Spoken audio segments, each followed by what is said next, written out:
आज थोड़ी सी बातचीत करेंगे साक्षी भाव के बारे में। एक वीडियो हमने बनाया था कुछ दिन पहले,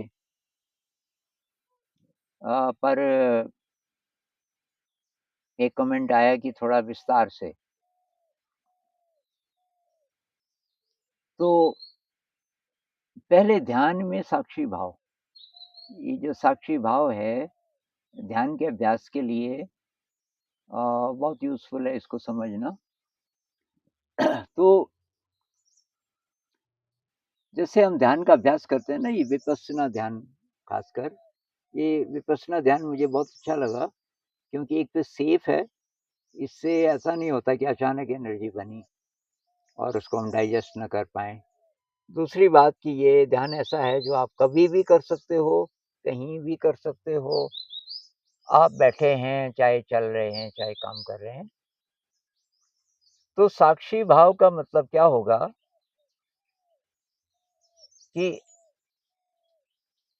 जैसे मन में विचार आ रहे हैं, आप ध्यान में बैठे हैं, मन में विचार आ रहे हैं, तो उनको ऐसे देखना जैसे कि आप सड़क के किनारे बैठे हो और ट्रैफिक चल रहा है।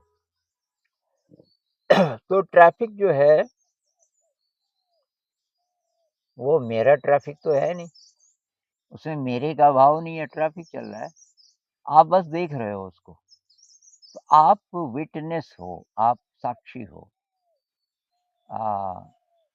साक्षी का मतलब है कि जो भी चीज़ हो रही है, आप तटस्थ होके देख रहे हो। ये एक ट्रक आया, चला गया, उसके बाद एक गाड़ी आई, चली गई। ऐसे ही एक विचार आया, चला गया, दूसरा विचार आया। विचार चाहे कितना खतरनाक आए, काम वासना वाला विचार आए, नफ़रत वाला विचार आ जाए या प्रेम वाला, कैसा भी आए, किसी विचार को पकड़ना नहीं है और किसी को धकेलना भी नहीं है। अपना बोलना ही नहीं, ये विचार आ रहे हैं और ये जा रहे हैं। इसका अगर हम अभ्यास करें, जितना इसका अभ्यास होता जाएगा, तो सचमुच की ज़िंदगी में जो और एक्टिविटीज़ पूरे दिन भर में हम करते हैं, तो ये हमारा दृष्टिकोण बनना शुरू हो जाएगा कि भई न तो चिपकना है किसी चीज़ से, न किसी चीज़ को धक्का देना है, एक्शन करना है। जहाँ पे जो एक्शन ठीक है, वो करना है। तो इसका मतलब कोई बीमार है, तो आप क्या करोगे? आपका जो कर्तव्य है, आप वो करोगे, लेकिन तटस्थ होके। आप बहुत फुर्ती से जाओगे, दवाई लानी है तो दवाई लाओगे, डॉक्टर को बुलाओगे, लेकिन अंदर आप घबराओगे नहीं। तटस्थ का मतलब है कि आप उसमें जोड़-तोड़ नहीं कर रहे हो, जो हो रहा है, वो बड़ी-बड़ी शक्तियों के कारण हो रहा है। या आप कह लो कि परमात्मा करा रहा है, परमात्मा की शक्ति से हो रहा है। वो शक्ति मेरे से क्या चाहती है, ये कैसे पता चलेगा? वो पता चलेगा जब मैं शांत रहूँ। तो मन में जो एम्प्टी स्पेस बनता है अपने आप, जब विचार नहीं होते, मन ज़रा शांत होता है, तब आपको क्लियर पता चलना शुरू होता है कि मुझे क्या करना है। अगर उमड़-घुमड़ होता रहेगा, तब तक समाधान नहीं मिलेगा, तब तक फिर व्याकुलता बढ़ेगी। तो ये कोई भी खबर आ जाए तो बहुत ज़्यादा उद्विग्न ना हो जाएँ, बहुत ज़्यादा उछलना शुरू ना कर दें अगर अच्छी खबर है। कोई खराब खबर है तो बहुत ही ज़्यादा डिप्रेशन हो जाएँ। मतलब जो ग्राफ आम आदमी का होता है, ऐसा होता है। खुशी हुई तो यहाँ पहुँच जाता है और फिर ज़रा-सा गड़बड़ हुआ तो यहाँ पहुँच जाता है, एकदम व्याकुल, एकदम खुश, एकदम व्याकुल। और व्याकुलता के क्षण ज़्यादा होते हैं क्योंकि खुशी के क्षण तो कम ही आते हैं। तो उसकी जो ज़िंदगी है, बहुत डामाडोल। जब स ये साक्षी भाव आना शुरू होता है, साक्षी भाव कहो, समता भाव कहो, एक ही बात है। तो तब आपका ऐसे-ऐसे होने लगता है ग्राफ। ज़्यादा ऊपर भी नहीं, ज़्यादा नीचे भी नहीं। क्योंकि अंदर एक सैटिस्फैक्शन की अनुभूति, अंदर एक संतोष, कुछ ऐसा होने लगता है कि स्रोत अंदर है, जो शक्ति का स्रोत है, आनंद का स्रोत है, जो जीवन में सचमुच प्राप्त करने लायक है, वो सब मेरे पास है। ऐसा ज़रा-ज़रा भी अगर होने लग जाए, तो हम ज़्यादा उछलेंगे नहीं ऊपर। अगर खुशी का कोई है, कोई अच्छी खबर आई, ज़्यादा डिप्रेस भी नहीं होंगे। क्यों नहीं होंगे? क्योंकि ये बाहर की घटनाएँ हैं, बाहर घटनाएँ होती रहेंगी। आपको कोई घटना अच्छी लगेगी, आपको कोई घटना बुरी लगेगी, पर घटना तो घटना है। तो उसमें ये नहीं कि मैं अकर्मण्य हो जाऊँगा, मैं एक्शन के लिए हर समय तैयार रहूँगा, बिना मैं के भाव से। बस सारी बात यहाँ है। सब कुछ करते हुए क्या ये हो सकता है कि मैं का भाव ना हो, अहंकार का भाव ना हो, तो तब क्या होगा? सारी एनर्जी आपकी उपलब्ध होगी वर्तमान क्षण में एक्शन के लिए, और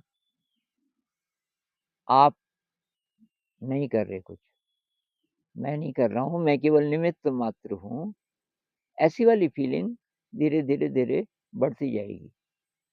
तो इसके बहुत सारे उदाहरण हम पढ़ते रहते हैं कि ऐसी कहानियाँ हैं कि उद्विग्न नहीं होता इंसान। एक राजा जनक की कहानी है, कहानियाँ बहुत सारी आपको पता ही होंगी, मैं एक सुना देता हूँ।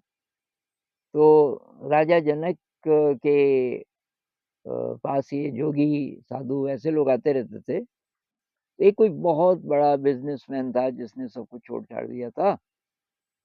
उसके पास एक कमंडल थी और 2 लंगोट थे, और उसको महल का एक हिस्सा दिया गया था। वहीं बगल में स्नानागार था। तो सुबह जोगी ने स्नान किया होगा, अपना लंगोट भी धोया, वो डाला हुआ था उधर सुखाने। उस साइड धूप थी थोड़ा। अब राजा जनक कुछ देर बाद कहीं जा रहे थे, तो जोगी ने बोला, "महाराज आप कहाँ जा रहे?" कि यहीं पास ही में कोई आधा किलोमीटर पे भजन हो रहे हैं। कोई बहुत बढ़िया गाने वाला है, वो भजन गा रहा है। गाना शुरू करेगा थोड़ी देर में, तो मैं सोच रहा हूँ टहलते-टहलते, क्योंकि बहुत अच्छा रास्ता भी है, टहलने का भी मन कर रहा है। आप चलना चाहते हैं? जोगी ने बोला, हाँ जी। ये दोनों वहाँ भजन सुनने लग गए। तो थोड़ी देर में एक एक सेवक आया, भागता, भागता, भागता कि महाराज, महाराज महल पे आग लग गई।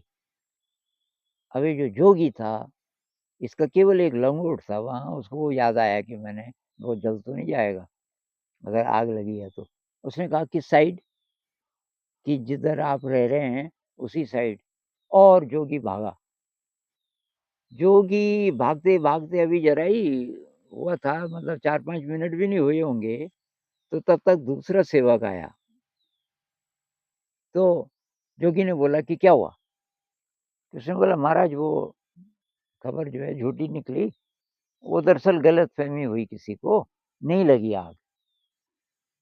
तो जोगी रुक गया, उसने कहा फिर तो जाने की ज़रूरत नहीं, नहीं लगी आग तो। अब वो वापस आया, उसने देखा कि राजा जनक पहले जितने भाव विभोर थे वैसे ही अब भी हैं। उन पे फ़र्क ही नहीं पड़ा था। जब पहले वाला सेवक आया था कि महाराज आग लग गई, जोगी को थोड़ा हैरानी हुई थी कि ये राजा तो झूम ही रहा है, अब भी झूम ही रहा था, और जोगी को पता चल गया। जोगी ने कहा, मैंने करोड़ों-करोड़ों का बिज़नेस तो छोड़ दिया, एक लंगोट के लिए मैं इतना व्याकुल हो गया, जल भी जाता तो कौन-सी बड़ी बात थी। तो उसने पैसे तो सब छोड़ दिए थे, लेकिन उस मन की ट्रेनिंग अभी हुई ही नहीं थी कि कैसी भी परिस्थिति हो, स्थिर रह सकें। तो जब भजन वगैरह खत्म हो गए, तो इस जोगी ने महाराज जी को पूछा कि महाराज, मैं बहुत लज्जित महसूस कर रहा हूँ, क्योंकि इतना बड़ा महल, महल तो आपका था, और आपको सबसे प्रिय भी वही महल है मैंने सुना, वो जल रहा था और आप पे तो कोई फ़र्क नहीं पड़ा। अब मेरा तो एक लंगोट था, वहाँ मेरे पे फ़र्क पड़ गया। तो महाराज की मेरा क्या होगा? उन्होंने कहा कि ना वो मेरा महल था, ना वो तेरा लंगोट था। ये जो मेरे का भाव है ना, ये है अड़चन। इसको हटा दे, सब ठीक हो जाएगा।